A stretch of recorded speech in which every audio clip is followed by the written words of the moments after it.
یا علی مردہ آباد بے شمار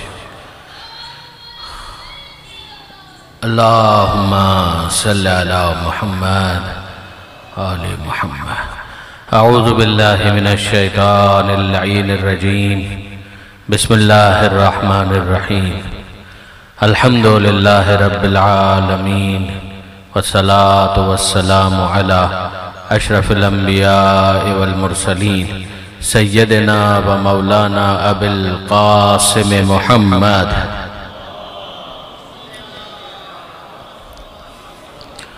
وَأَهْلِ بَيْتِهِ الطَّيِّبِينَ الطَّاهِرِينَ الْمَعْصُومِينَ الْمَظْلُومِينَ الْمُنْتَجَبِينَ الْمُنْتَخَبِينَ الْمَيَامِينَ لَا سِيَّمَا عَلَى الْإِمَامِ الْمُنْتَظَرِ وَالْحُجَّةِ الثَّانِيَ عَشَرَ الَّذِينَ أَذْهَبَ اللَّهُ عَنْهُمُ الرِّجْسَ وَطَهَّرَهُمْ تَطْهِيرًا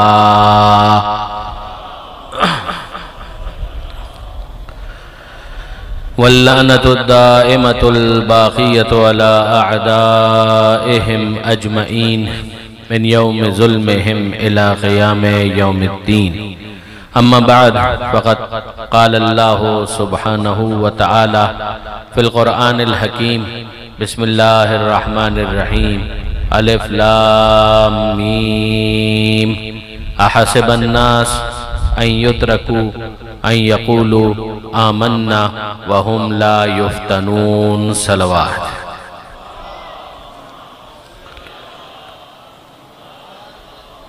برادران عزیز و خاران محترم سر فتن عنوان ہے اور سورہ عنکبوت کی ابتدائی آیت کی مسلسل تلاوت کی جا رہی ہے۔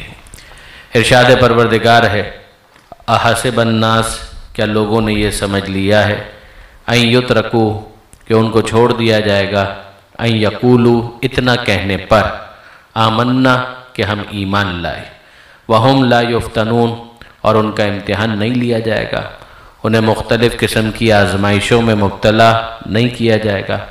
میں نے کل بھی یہ بات گزارش کی تھی کہ عربی زبان کے اعتبار سے اگر آپ دیکھیں تو لفظ فتنہ مختلف معنی میں استعمال ہوتا ہے۔ جب اردو میں یہ لفظ استعمال ہوتا ہے تو عام طور پر ایک منفی مطلب ہی ہمارے ذہن میں آتا ہے کہ یہ شخص بڑا فتنہ ہے، فتنہ پھیلا دیا، فتنہ و فساد۔ تو یہ فتنہ و فساد کی جو ترکیب ہے وہ باہمی طور پر مل کر اس طرح سے مرکب ہو کر استعمال ہوتی ہے کہ ایک ہی معنی میں استعمال ہوتی بھی نظر آتی ہے۔ یعنی فتنہ اور فساد یہ ہم معنی لفظ کے طور پر، مترادف کے طور پر، سینونیمز کے طور پر استعمال ہوتے ہیں۔ مگر کیا عربی کا معاملہ بھی ایسا ہے؟ تو آپ کو نظر آئے گا کہ جی نہیں، عربی کا معاملہ ایسا نہیں ہے۔ عربی کے اندر لفظ فتنہ منفی معنی میں بھی استعمال ہوتا ہے، جیسے خود مولا کائنات امیر المومنین علی ابن ابی طالب علیہ السلام مولا نے جہاں نہج البلاغہ کے اندر آپ تیسرے حصے میں دیکھیں گے جس کو کلمات قصار کہا جاتا ہے، ون لائنرز جو اقوال زرین کہے جائیں گے۔ میں اپنے نوجوان دوستوں کے لیے عرض کر دوں کہ نہج البلاغہ کا پہلا حصہ خطبات مولا کی تقریریں، پھر دوسرا حصہ مکتوبات کہ جس کے اندر دستاویزات ہیں، ڈاکومنٹس ہیں، بہت سی تحریریں ہیں جو مولا نے تحریر کی یا کروائیں، اور پھر تیسرا حصہ ہے جو کلمات قصار پر مشتمل ہے جس کو آپ کہیں گے اقوال زرین۔ تو اس کا جو پہلا جملہ ہے اس میں لفظ فتنہ استعمال ہوا، کن فی الفتنۃ کا ابن اللبون کہ فتنے کا موقع اگر ہو تو اونٹنی کے اس بچے کے جیسے بن جاؤ کہ لا ظہر فیرکب ولا ذرع فیحلب کہ جس کو سب نظر انداز کر دیتے ہیں۔ تو فتنے کا مطلب ہی یہ ہوا کہ جہاں پر دونوں پارٹیز باطل پر ہیں، نہ یہ حق پر ہے نہ وہ حق پر ہے۔ دیکھیں برادران عزیز، یہی ہوگا نا کہ یا تو ایک حق پر ہے دوسرا باطل پر ہے۔ اس میں تو حکم یہ ہے مولا کائنات کا کہ کون للظالم خصما وللمظلوم اونا کہ ظالم کے دشمن بنو، مظلوم کے مددگار بنو۔ جو امیر المومنین کی نصیحت ہے ان کے وصیت نامے کے اندر بھی ہے کہ کون للظالم خصما کہ جو ظالم ہے اس کی دشمنی کو اختیار کرو، والمظلوم اونا اور جو مظلوم ہے پسا ہوا ہے اس کی مدد کرنے والے بن جاؤ۔ تو یہ کیفیت اگر ہے کہ ایک حق پر ہے ایک باطل پر ہے تو تمہیں کس کے ساتھ ہونا ہے؟ تمہیں حق کے ساتھ ہونا ہے، باطل کے ساتھ نہیں ہونا۔ لیکن فرض کیجئے کہ دو گنڈوں کی لڑائی ہو رہی ہے، یہ بھی باطل اور وہ بھی باطل، اس کا بھی حق سے کوئی تعلق نہیں، اس کا بھی حق سے کوئی واسطہ نہیں، تو اس موقع پر کیا کرو؟ یہ ہے فتنہ۔ تو مولا فرماتے ہیں کن فی الفتنتے کا ابن اللبون، اگر فتنے کا موقع ہو، اس طرف بھی باطل اور اس طرف بھی باطل، تو اونٹنی کے اس بچے کی طرح سے بن جاؤ کہ جس کو سب نظر انداز کر دیتے ہیں، یہ بھی سمجھتے ہیں کہ یہ ہمارے کسی کام کا نہیں ہے اور وہ بھی یہی سمجھتے ہیں کہ یہ ہمارے کسی کام کا نہیں ہے۔ تو اپنی صلاحیتوں کو باطل کی دشمنیوں میں ضائع کرنے کی ضرورت نہیں ہے، حق کی سربلندی کے لیے استعمال کرنے کی ضرورت ہے۔ درود بھیجیے گا محمد و آل محمد پر۔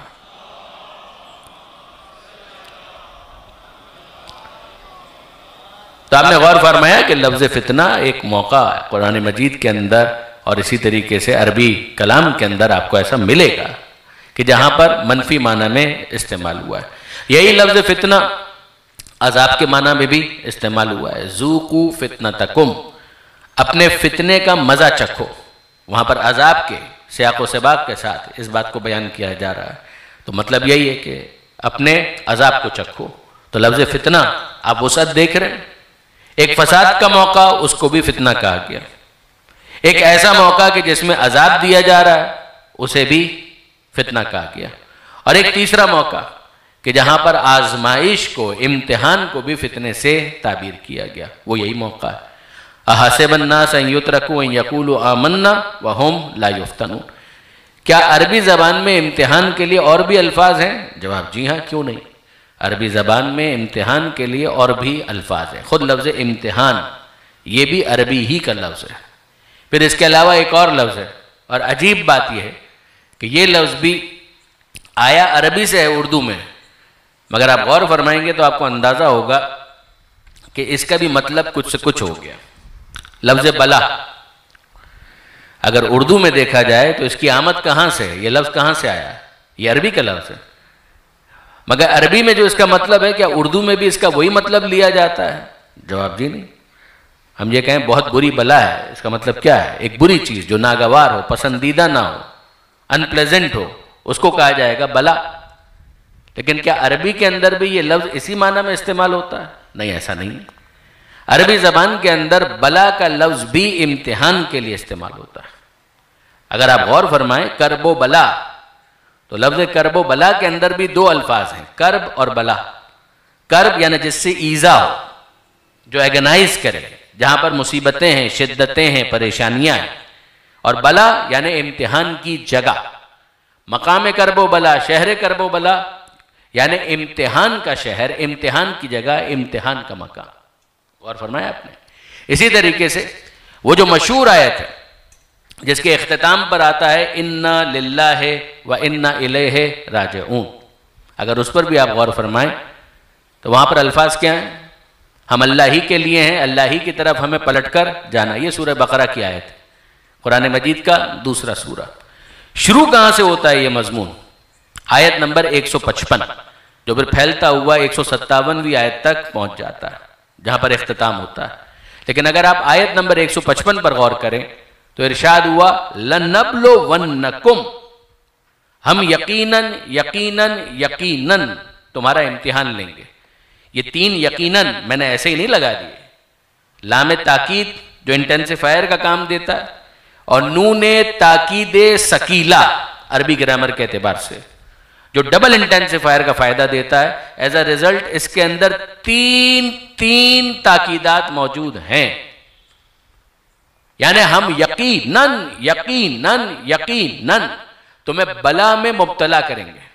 تو اس بلا کا مطلب کیا ہے؟ بلا کا مطلب ہے امتحان۔ لَنَبْلُوَنَّكُمْ بِشَيْءٍ مِّنَ الْخَوْفِ، کچھ خوف سے امتحان لیں گے، وَالْجُوعِ بھوک سے امتحان لیں گے، وَنَقْصٍ مِّنَ الْأَمْوَالِ مال کی کمی سے امتحان لیں گے، وَالْأَنفُسِ جانوں کے تلف ہو جانے سے ہم امتحان لیں گے۔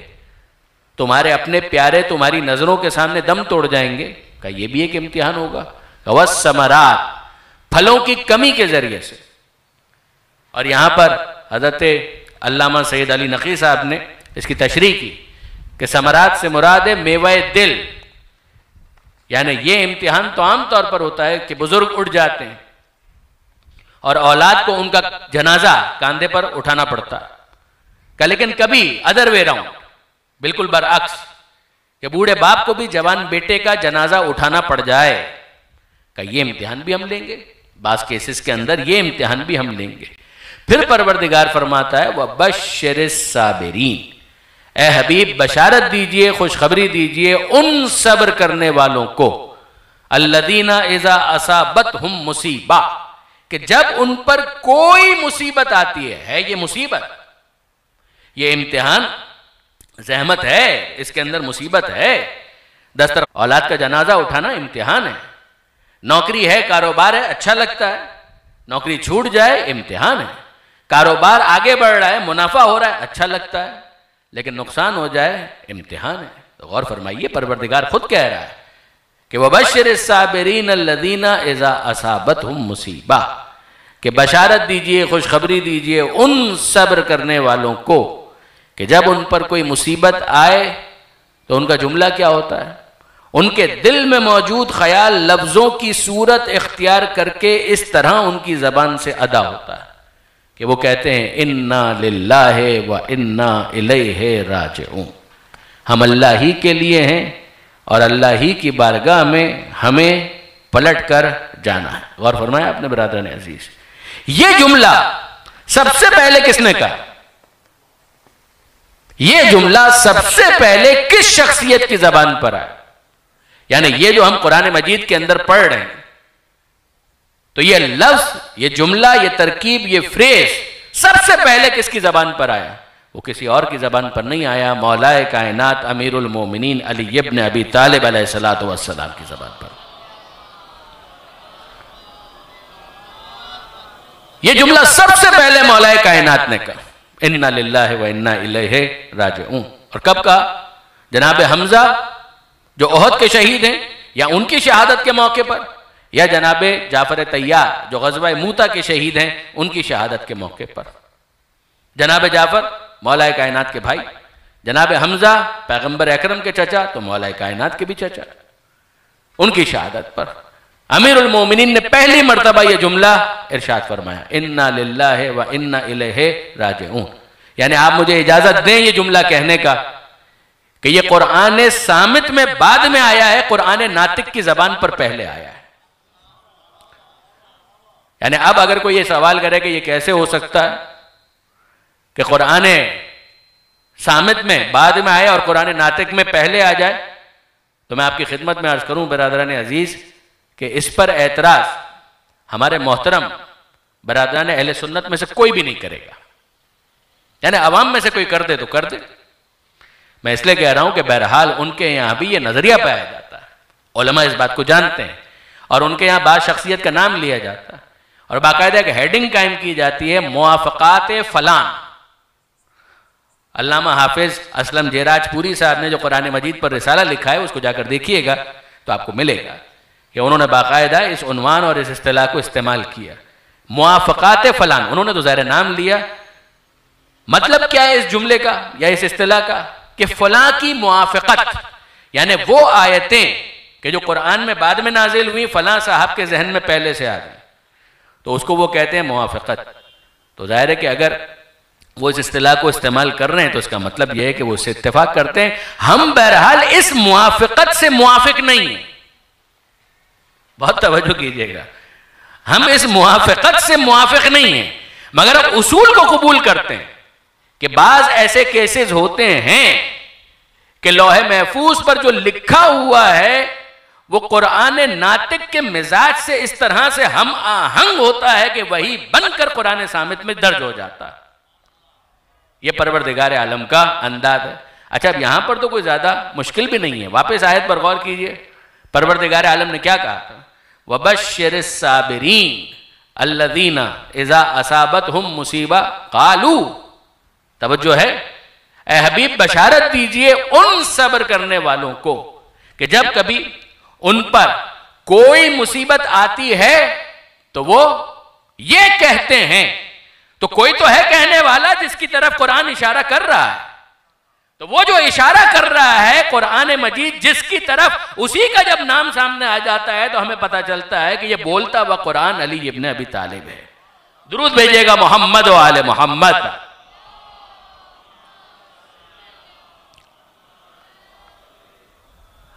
اب برادران عزیز ایک سوال کی طرف میں آپ کو متوجہ کروں، اس لیے کہ دامن وقت میں واقعاً بہت ہی کم گنجائش ہے، مجھے ہر صورت میں 9 بجے مجلس کو انشاءاللہ مکمل کر دینا ہے۔ میں آپ کی خدمت میں عرض کروں برادران عزیز ایک سوال، اور وہ سوال یہ ہے کہ خدا کی مخلوقات بہت ساری، خدا نے جمادات کو بھی بنایا، نباتات کو بھی بنایا، حیوانات کو بھی بنایا، خدا نے انسان کو بھی پیدا کیا، خدا نے فرشتوں کو بھی پیدا کیا، تو پروردگار عالم امتحان انسان ہی کا کیوں لیتا ہے؟ دیکھیں ایک بات تو میں نے کل آپ کی خدمت میں گزارش کی کہ امتحان لینے کا مقصد اللہ اپنے علم میں کوئی اضافہ نہیں کرنا چاہتا، وہ تو دلوں کے حال سے خوب واقف ہے، اسے تو معلوم ہے کہ کون کیسا پرفارم کرنے والا ہے، مگر ایک حکمت تو وہ ہے نا کہ جس پر کل بات ہوئی تھی کہ خدا امتحان لیتا ہے تاکہ ناقص کو اس کے نقص کا احساس ہو جائے اور کامل کا کمال دنیا کے سامنے روشناس ہو سکے۔ یہ بات تو کل ہو گئی، لیکن اب سوال یہ کہ یہ امتحان جو ہو رہا ہے اس مقصد کی خاطر، وہ انسان ہی کا کیوں ہو رہا ہے؟ ہم تو نہیں دیکھتے کہ پروردگار پتھروں کا بھی امتحان لیتا ہو، ہم تو نہیں دیکھتے کہ پروردگار نباتات کا بھی امتحان لیتا ہو، ہم تو نہیں دیکھتے کہ پروردگار حیوانات کا امتحان لیتا ہو، ہم نے تو نہیں پڑھا کہ پروردگار عالم فرشتوں کا امتحان لیتا ہے، یہ انسان ہی کا امتحان کیوں ہو رہا ہے؟ دیکھیے برادران عزیز، بات یہ ہے کہ انسان اور دیگر مخلوقات میں ایک فرق ہے۔ وہ فرق کیا ہے کہ دیگر مخلوقات کو خدا نے جیسا بنایا وہ بس ویسے ہی ہیں، جیسا بڑھایا بس وہ ویسے ہی بڑھتے ہیں، جیسا بنا دیا وہ ویسے رہتے ہیں، جیسا بڑھا دیا وہ ویسے ہی بڑھتے ہیں۔ اگر بیج کو پروردگار عالم نے درخت بنانا ہے تو اس کا پروگرام پروردگار عالم کی طرف سے طے شدہ ہے۔ پتھر کو پتھر بنایا ہے، انسان تراش لے تو الگ بات ہے، ورنہ وہ جیسا ہے ویسا رہے گا، پروردگار کے ایک پروگرام کے مطابق ہی اس نے چلنا، اس میں دائیں بائیں ہونے کی صلاحیت نہیں ہے، اس کے اندر فلیکسیبلٹی نہیں ہے، اس کے اندر لچک نہیں ہے کہ اپنی مرضی سے گھٹ جائے یا اپنی مرضی سے بڑھ جائے۔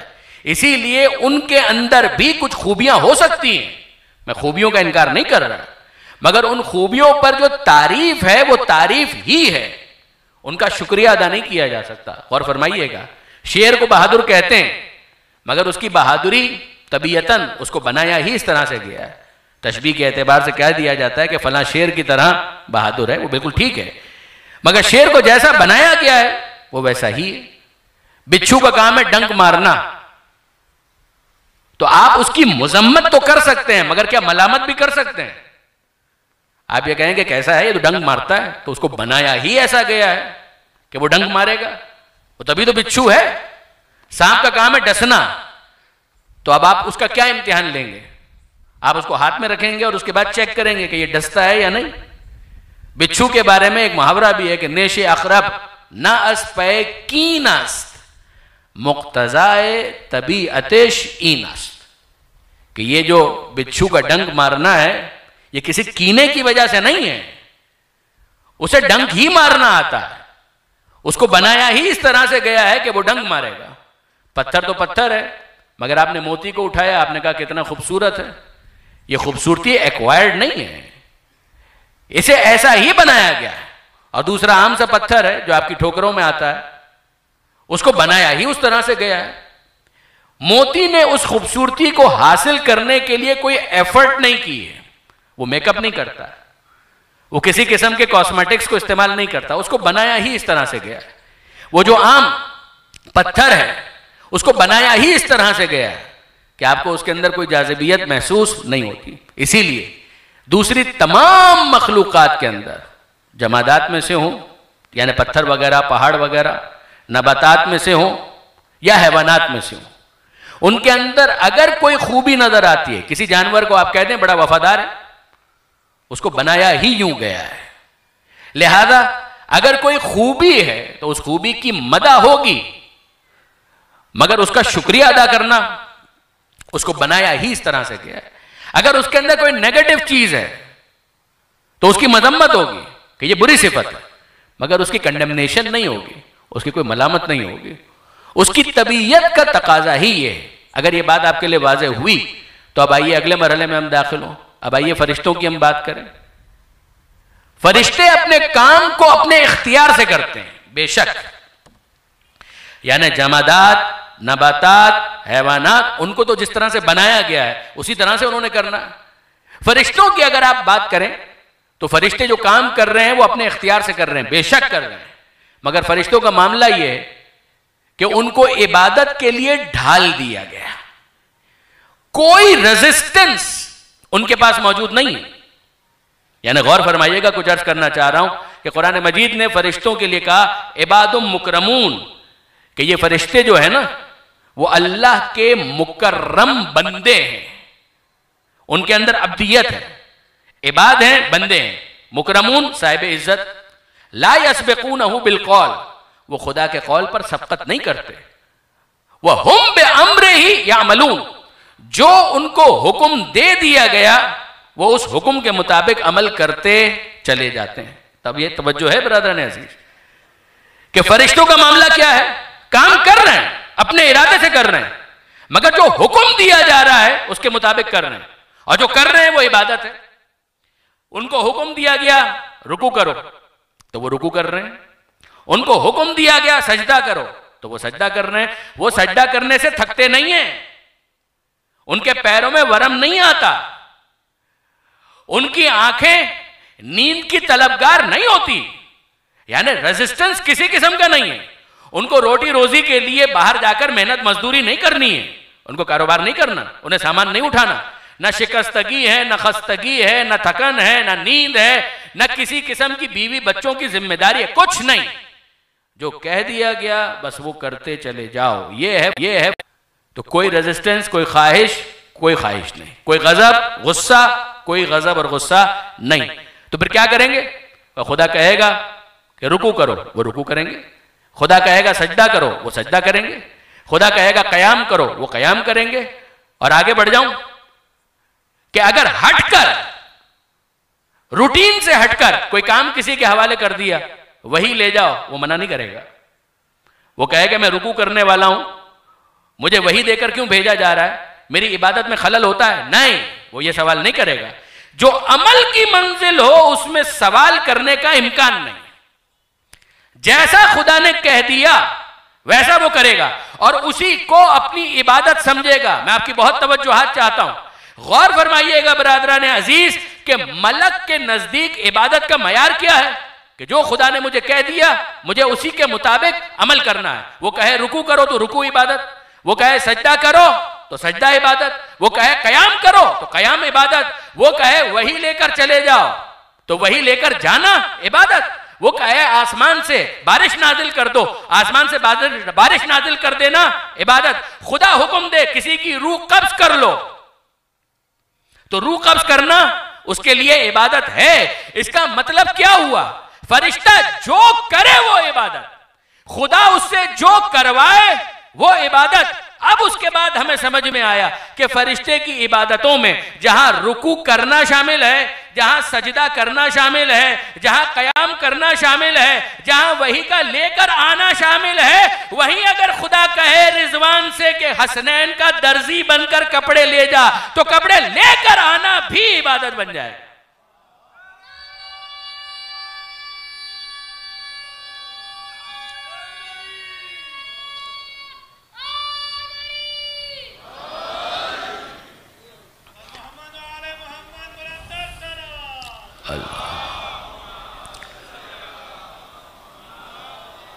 رضوان جنت کا اوریجنل کام کیا ہے؟ وہ جنت کا خازن ہے، وہ جنت میں ہے، لیکن غور فرمائیے کہ اگر پروردگار عالم نے حکم دیا تو وہ منع نہیں کرے گا، وہ یہ نہیں کہے گا کہ مالک میرا تو یہ کام نہیں، جو خدا نے کام دے دیا اس نے وہی کام کرنا ہے اور وہی کام اس کے لیے عبادت کا درجہ رکھتا ہے۔ اب آپ ذرا غور کیجئے برادران عزیز، حدیث قصہ ابھی پڑھی گئی، ذرا توجہ کیجئے گا کہ حدیث قصہ کے اندر کیا ہے۔ ملائکہ ہی کو خدا نے مخاطب کر کے کیا کہا؟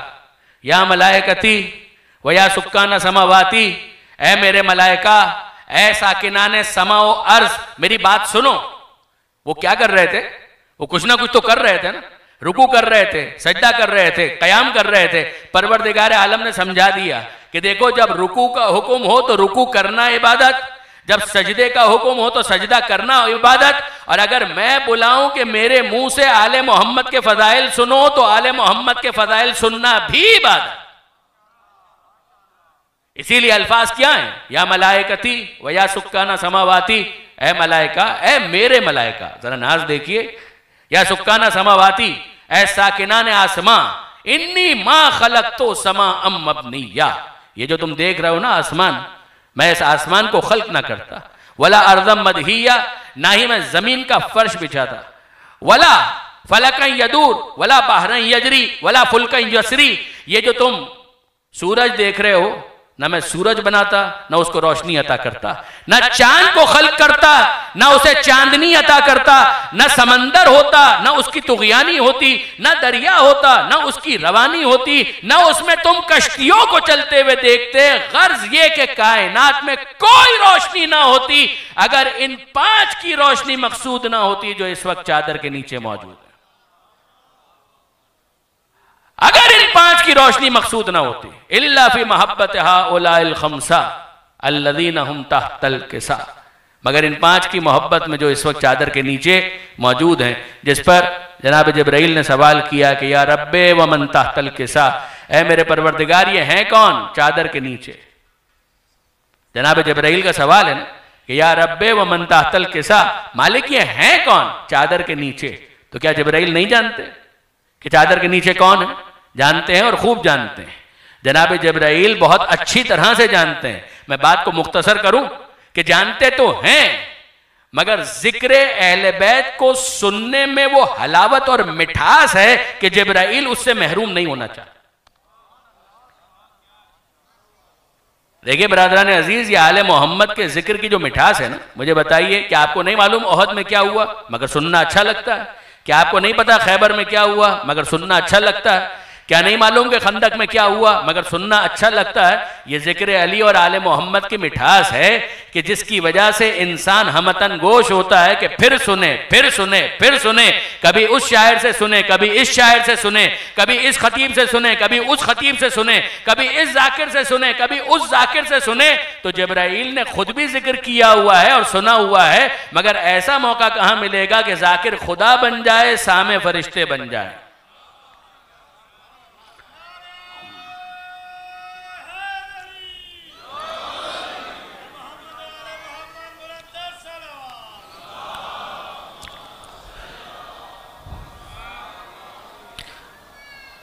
بس برادران عزیز، اذان مکمل ہو جائے تو پھر میں اپنی بات کو اختتام کی طرف لے جاؤں۔ ایک مرتبہ درود بھیج دیجئے محمد و آل محمد پر۔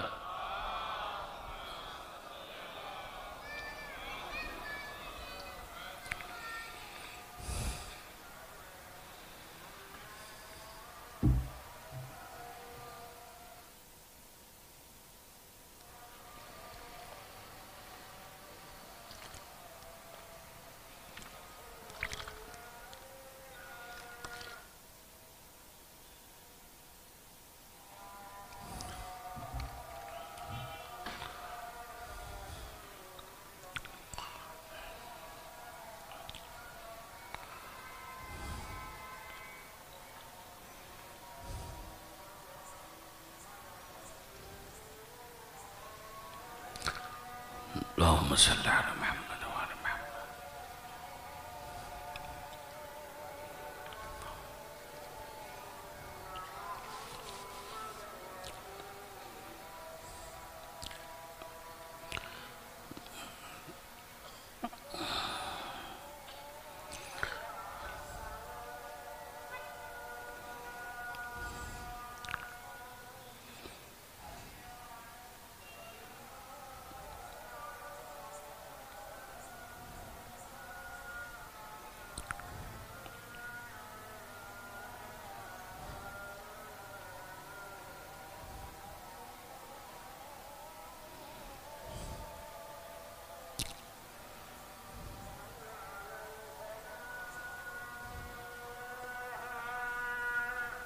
حی علی الفلاح۔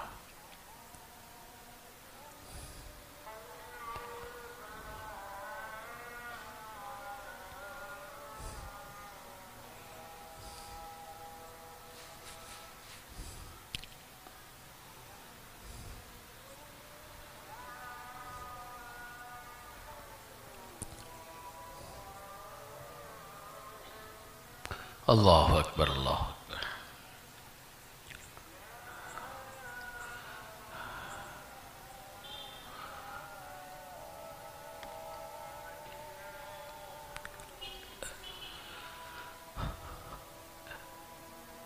مل کر درود بھیج دیں محمد و آل محمد پر. اللہم صلی علی محمد و آل محمد و آجل.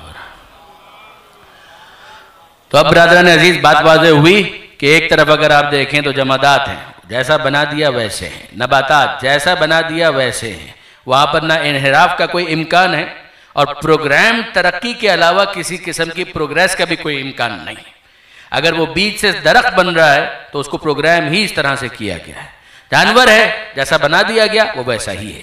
دوسری طرف اگر آپ دیکھیں ملائکہ، تو فرشتوں کا معاملہ یہ ہے کہ ان کو جو کہا جائے گا اس کے مطابق وہ کرتے چلے جائیں گے. مزاحمت نہیں ہے کسی قسم کی. ان سے کہا جائے گا رکوع کرو وہ رکوع کریں گے، قیام کرو وہ قیام کریں گے، سجدہ کرو وہ سجدہ کریں گے. درزی بن کر جانے کا کہا جائے گا وہ منع نہیں کرے گا. وہی لے کر جانے کا کہا جائے گا وہ منع نہیں کرے گا. اور اگر اس سے کہا جائے ذکر آل محمد سنو تو وہ اسے بھی خوش دلی کے ساتھ سنے گا. اور پھر اس سے اگر کہا جائے کہ جاؤ جا کر مصطفیٰ کے پاس تعزیت پیش کرو تو وہ تعزیت پیش کرنے کے لیے بھی آئے گا. یعنی کل میں نے جناب ام سلمہ والی روایت کا آپ کے سامنے ذکر کیا تھا.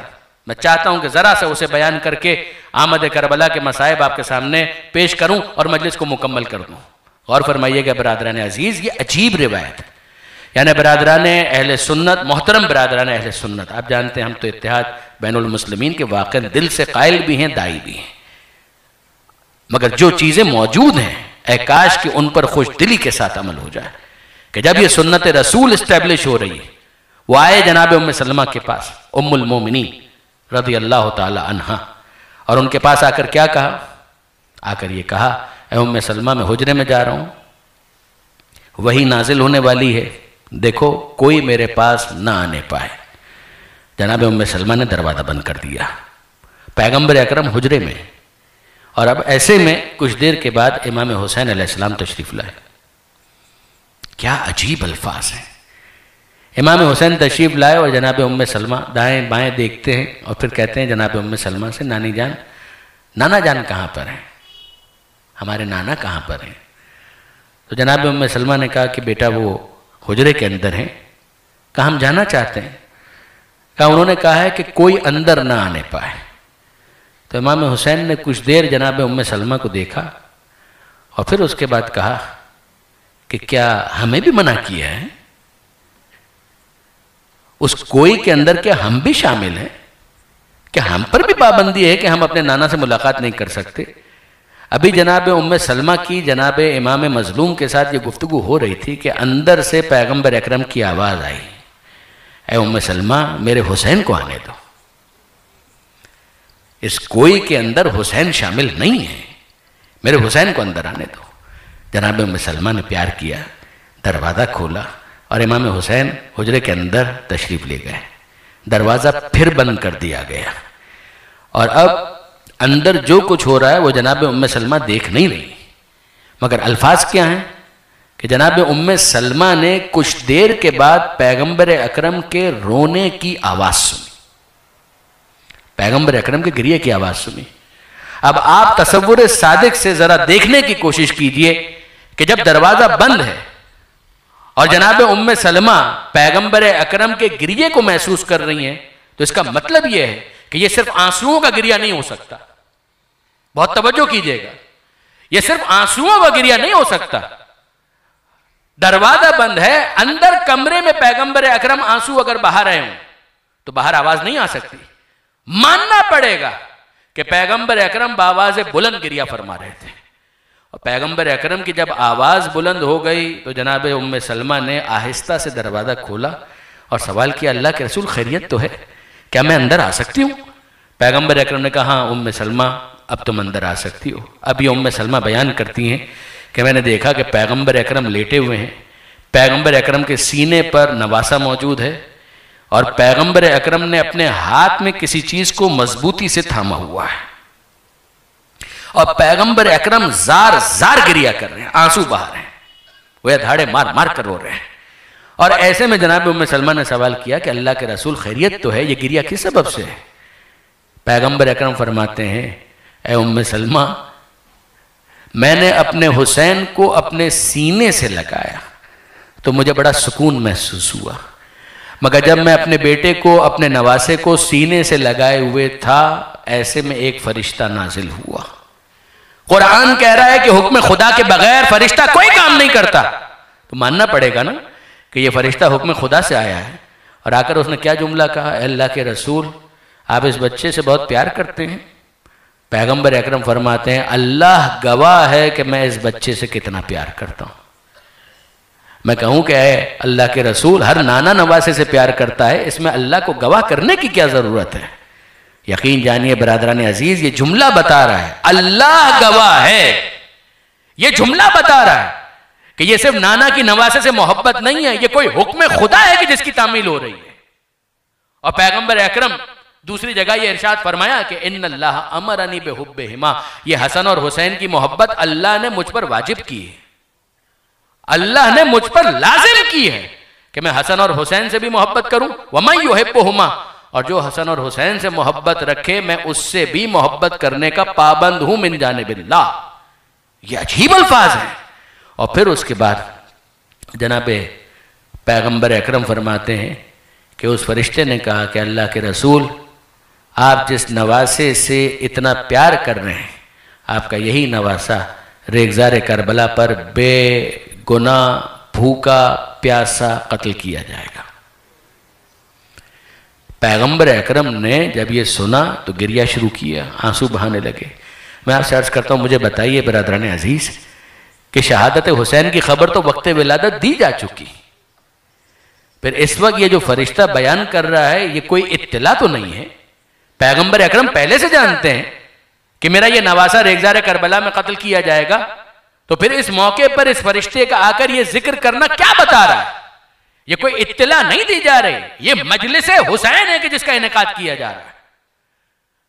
فرشتہ ذاکر بن رہا ہے اور پیغمبر اکرم سامع بن رہے ہیں، اور اب جب جناب ام سلمہ کے سامنے پیغمبر اکرم بیان کر رہے ہیں تو پیغمبر اکرم ذاکر ہیں اور جناب ام سلمہ سامع ہیں۔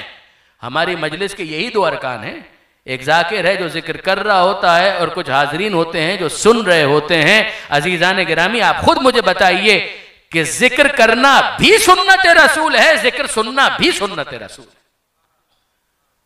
یہ حسین مظلوم کا ذکر جب فرشتہ کر رہا تھا تو پیغمبر اکرم سن رہے تھے، سماعت ذکر حسین بھی سنت رسول ہے۔